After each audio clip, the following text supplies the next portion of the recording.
Okay, so we have been working on using partial products or the distributive property, it's also called that, and area models to multiply 2-digit by 1-digit numbers. Sometimes you're going to run into larger numbers than that, so I want to make sure that you know how to use those two strategies whenever you run into larger numbers. Now, from this point forward, whichever strategy you're more comfortable with, partial products / distributive property, or using the area models, whichever you're more comfortable with, and using accurately, meaning you're getting the correct answers the majority of the time. That is the strategy that I want you to use, okay? I'm going to introduce you to some new strategies very soon. However, for right now, you need to be thinking about which strategy is going to be you are most comfortable with and most successful with. Because I'm going to be showing you both area model and partial products, and your job is to use the one you are most successful with. Okay, so I am going to start off with a problem. It is going to be 243 times 4, okay? And I am going to show you with both partial products and with area model how to solve this. So my first step is to go ahead, I'm going to show you with area model first, is to break this down into expanded form. So 200 plus 40 plus 3, okay? And then I'm going to go ahead and I am going to draw my area model.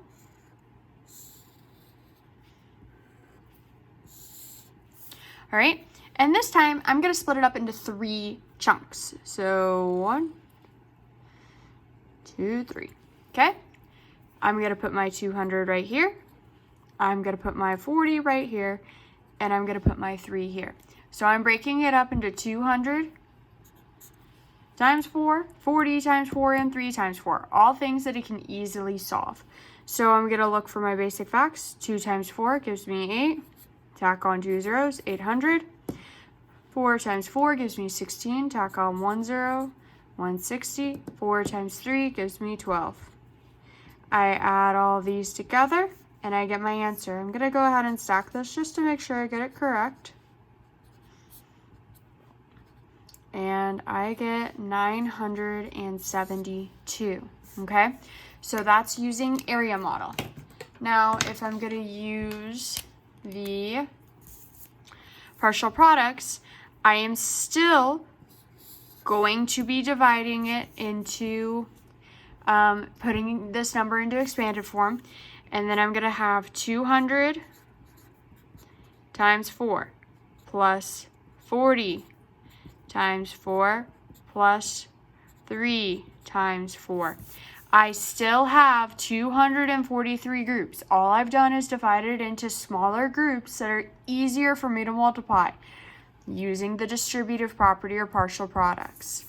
So, same thing, 2 times 4 gives me 8, 800, plus 4 times 4 is 16, 160, plus 3 times 4 gives me 12. And I already know because I solved it before that that's 972. Okay, here's the real difference between the area model and the distributive property or partial products. This one is more visual, so if you like having a visual, you like being able to visually see the numbers broken up into a rectangle, then that's a strategy that's good for you. If you are comfortable with this and are successful, go for it. This is just a visual add-on, okay? You're still kind of using the same strategy, you just have a visual. Okay, so let's try another one. You are using the strategy that you are most comfortable with. From this point forward, I will be using partial products or distributive property for my examples. So let's do the problem 456 times 5. Okay, I want you to get used to seeing them like this too. 456 times 5 is literally the same thing as 456 times 5 written like that. Same thing. Go ahead and give this one a try. Okay, so we're going to go ahead and we are going to put this into expanded form. 400 plus 50 plus 6. I'm going to do 400 times 5 plus 50 times 5 plus 6 times 5. I'm going to solve for each. 4 times 5 gives me 20, plus 2 more zeros, 2,000, plus 5 times 5 gives me 25, tack on a 0, 6 times 5 gives me 30, okay? And I'm going to stack this to make sure I get it right. And I get 2,280. Okay, my 8's a little messy. 2,280, okay? Let's go ahead and try one more before we move on. This time I'm gonna give you something maybe a little bit more challenging. So 478 times 6, okay? Go ahead and try that one. All right, I'm breaking this in to 400 plus 70 plus 8. Got my expanded form. My distributive property says that I can do this. It says I can do this as long as I multiply each group by 6. I will still get the same answer. And 8 times 6, okay? So 4 times 4 gives me 24. Tack on 2 zeros, plus 7 times 6 gives me 42. And if I still don't know 7 times 6, strategies, you need to use them.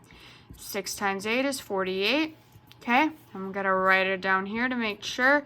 Now, yes, I do need to do this because these numbers are larger than the numbers we were working with before. It is important that we check our work. We're not taking shortcuts. And I get 2,868. So once again, think about which strategy you're more comfortable with, partial product / distributive property or area model, and use the one you are comfortable and successful with. And you will be practicing multiplying by 3-digit numbers today.